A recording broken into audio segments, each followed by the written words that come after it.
വൻ വിജയത്തോടെ താൻ മൂന്നാമതും അധികാരത്തിലേറും എന്ന് പ്രതീക്ഷിച്ച നരേന്ദ്രമോദിക്ക് നിരാശ മാത്രമാണ് ഫലം. ഒറ്റയ്ക്ക് കേവല ഭൂരിപക്ഷം കിട്ടിയില്ലെങ്കിൽ ഉണ്ടാവുന്ന ഭവിഷ്യത്ത് എന്താണെന്ന് മറ്റാരേക്കാൾ നന്നായിട്ടും അറിയുന്നത് പ്രധാനമന്ത്രിയായ നരേന്ദ്രമോദി തന്നെയാണ്. അദ്ദേഹത്തിന് തീർച്ചയായും രാഷ്ട്രപതിയെ കണ്ട് ഈ മന്ത്രിസഭയുടെ രാജി സമർപ്പിക്കുന്നതിനോടൊപ്പം തന്നെ അടുത്ത തവണ സത്യപ്രതിജ്ഞ ചെയ്യാൻ കഴിയുമോ എന്നുള്ള ആശങ്കയിൽ തന്നെയാണ്. കൂടെയുള്ള സഖ്യകക്ഷികൾ എപ്പോൾ വേണമെങ്കിലും വലിയാം എന്നുള്ളതാണ് അദ്ദേഹം നേരിടുന്ന ഏറ്റവും വലിയ വെല്ലുവിളി. അതിലെടുത്തു പറയേണ്ടത് തെലുങ്ക് ദേശം പാർട്ടിയും JDUവും തന്നെയാണ്. ഈ രണ്ട് പാർട്ടികളും എടുക്കുന്ന തീരുമാനം നിർണായകമാണ്.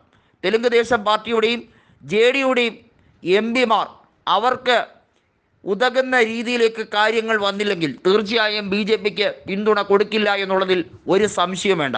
നമുക്കറിയാം BJPക്ക് കേവല ഭൂരിപക്ഷമില്ല, ഒറ്റയ്ക്ക് 244 സീറ്റുകളിലേക്ക് മാത്രം ലീഡോ അല്ലെങ്കിൽ വിജയമോ എന്ന രീതിയിലേക്കാണ്. അതിൽ വരുന്ന സാഹചര്യം കൃത്യമായി നോക്കുമ്പോൾ BJPക്ക് കേവല ഭൂരിപക്ഷത്തിലേക്ക് എത്താൻ കഴിയാത്തത് ഇന്ത്യ മുന്നണിയുടെ ഒരു വലിയ മുന്നേറ്റം തന്നെയാണ്. ഇന്ത്യ മുന്നണിയെ സംബന്ധിച്ചിടത്തോളം ഇവർക്ക് ഒപ്പം നിൽക്കുന്ന രീതിയിലേക്ക് TDPയോ അല്ലെങ്കിൽ ഐക്യജനതാദളിനെയോ ഒപ്പം കൂട്ടാൻ കഴിഞ്ഞാൽ അത് വലിയ രീതിയിലുള്ള വിജയമായിരിക്കും. നമുക്കറിയാം ഇന്ത്യ മുന്നണിയിൽ നെടുന്തൂണാവാൻ ശ്രമിച്ച ഒരു വ്യക്തിയാണ് നിതീഷ് കുമാർ. അദ്ദേഹം അഭിപ്രായ വ്യത്യാസം ഒന്നും തന്നെ പറയാതെ ഇന്ത്യ മുന്നണി വിട്ടു എന്നുള്ളതാണ് എടുത്തു പറയേണ്ട കാര്യം. പക്ഷേ ഇന്ത്യ മുന്നണിയിലേക്ക് തിരിച്ചു വരാൻ നിതീഷ് കുമാറിന് ഒരു മടിയുമില്ല എന്നുള്ളതിൽ BJPക്കും സംശയമൊന്നുമില്ല. എപ്പോൾ വേണമെങ്കിലും കളം മാറ്റി ചവിട്ടാൻ അദ്ദേഹത്തിന് അറിയാം. അതുകൊണ്ട് തന്നെ BJP വളരെ പരുങ്ങലിലാണ്. എത്രയും പെട്ടെന്ന് തന്നെ രാഷ്ട്രപതിയെ കണ്ടിട്ട് മന്ത്രിസഭ രൂപീകരിക്കാൻ വേണ്ടിയുള്ള അവകാശവാദത്തിന് വേണ്ടിയാണ് BJP നേതൃത്വം തയ്യാറാകുന്നത്. ഇവിടെ ഏറ്റവും പ്രധാനം എന്ന് പറയുന്ന അമിത്ഷായാണ്. അമിത്ഷാ എടുക്കുന്ന തീരുമാനം മോദിയെ മാറ്റി നിർത്തുക എന്ന രീതിയിലേക്കായിരിക്കും എന്ന് കെജ്രിവാൾ വെറുതെ പറഞ്ഞതല്ല. അരവിന്ദ് കെജ്രിവാൾ ജയിലിൽ നിന്നും ജാമ്യത്തിൽ ഇറങ്ങവേ അദ്ദേഹം പറഞ്ഞ വാക്കുകൾ വീണ്ടും പ്രാധാന്യത്തോടെ കൽപ്പിക്കപ്പെടുകയാണ്.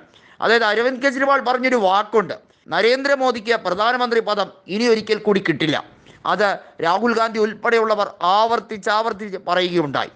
ഇന്ത്യ മുന്നണിക്ക് 295 സീറ്റുകൾ ലഭിക്കും എന്ന രീതിയിലേക്ക് രാഹുൽ ഗാന്ധി വ്യക്തമായി തന്നെ മാധ്യമങ്ങളോട് പറഞ്ഞെങ്കിൽ പോലും 230 ആ ഒരു രീതിയിലേക്ക് എത്തുകയായിരുന്നു. ഒരു ഘട്ടത്തിൽ 265ലേക്ക് കുതിച്ചു കയറുന്ന ഇന്ത്യ മുന്നണിയുടെ ഗ്രാഫ് കണ്ടപ്പോൾ സ്വാഭാവികമായും BJP കേന്ദ്രങ്ങൾ അമ്പരന്നു. BJPക്ക് ശരിക്കും ഇപ്പോൾ കച്ചിട്ട് ഇറക്കാനും വയ്യ, മധുരിച്ചിട്ട് തുപ്പാനും വയ്യ എന്ന രീതിയിലേക്ക് കാര്യങ്ങൾ പോയിരിക്കുന്നു എന്ന് തന്നെയാണ് വ്യക്തമാകുന്നത്. അവർക്ക് വിജയമുണ്ടോ എന്ന് ചോദിച്ചാൽ വിജയത്തിന് ഉതകുന്ന രീതിയിലേക്കല്ല കാര്യങ്ങൾ. പരാജിതരാണോ എന്ന് ചോദിച്ചാൽ അങ്ങനെയും പറയാൻ കഴിയാത്ത അവസ്ഥ. രണ്ടും കെട്ട അവസ്ഥയിൽ ഇരിക്കുകയാണ് എന്ന് വിമർശകർ അവരെക്കുറിച്ച് പറയുന്നുണ്ട്. ഏതായാലും മാധ്യമ നിരീക്ഷണമെല്ലാം തന്നെ പൊളിഞ്ഞ് പാളീസാകുന്ന ഒരു കാഴ്ചയാണ് നമ്മൾ കൃത്യമായി ഇന്ത്യയുടെ തെരഞ്ഞെടുപ്പ് ഫലം 2024 വരുമ്പോൾ കാണുന്നത്. നരേന്ദ്രമോദി വാരണാസിയിൽ കഷ്ടിച്ച് വിജയിക്കുന്നു.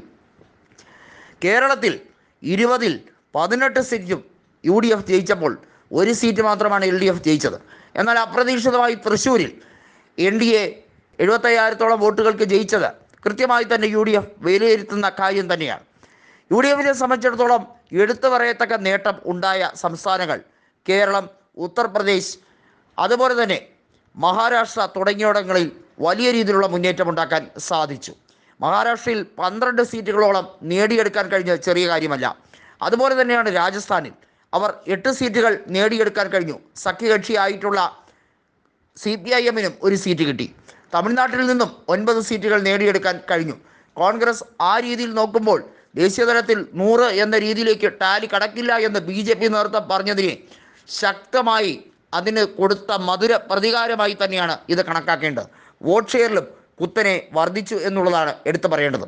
ഈ രാജ്യത്ത് ഇലക്ട്രൽ ബോണ്ട് വഴി ധനം സമാഹരിച്ചു കൊണ്ടിരുന്ന LDAക്ക് എന്തും അവർക്ക് വിലയ്ക്ക് വാങ്ങാം, ആരുടെ ജീവിതവും മാറ്റി തിരുത്താം, ആരെയും ഇരുമ്പഴിക്കുള്ളിലേക്കാക്കാം എന്നൊക്കെയുള്ള ഗർവായിരുന്നു. ജനങ്ങൾ കൊടുത്ത ഭൂരിപക്ഷം അത് വലിയ തോതിൽ അതിനെ ലാഘവത്തോടെ കണ്ട് അതെല്ലാം ജനങ്ങൾ തരേണ്ട കാര്യങ്ങളാണ്, ഇതെല്ലാം ഞങ്ങളുടെ ജന്മാവകാശമാണ് എന്ന് പറഞ്ഞാണ് നരേന്ദ്രമോദി ആഹ്ലാദ തിമർപ്പിൽ ആറാടിയത്. കഴിഞ്ഞ 5 കൊല്ലം അദ്ദേഹത്തിൻ്റെ ആധിപത്യമായിരുന്നു. മേ ചൗക്കിദാർ ഹൂം എന്ന് പറഞ്ഞ നരേന്ദ്രമോദി പിന്നീട് ഞാൻ ഒരു ദൈവത്തെ പോലെയാണ് എന്ന രീതിയിലേക്കൊക്കെ പറയാൻ തുടങ്ങി. ഈ ഭൂമിയിൽ പിറന്ന ഞാൻ ശരിക്കും ഇപ്പോൾ മനസ്സിലാകുന്നു, ഞാൻ ഭൂമിയിൽ പിറന്നത് ഒരു മാതാവിൽ നിന്നല്ല, ഈ ഭൂമിയിലേക്ക് ദൈവം തന്നെ സൃഷ്ടിച്ചതാണ് എന്ന രീതിയിലൊക്കെ മാധ്യമപ്രവർത്തകരോട് പറയാൻ തുടങ്ങി. ആത്മീയത എന്ന രീതിയിലൊക്കെ അദ്ദേഹം പറഞ്ഞു തുടങ്ങിയപ്പോൾ ജനങ്ങൾക്ക് കാര്യം മനസ്സിലായി.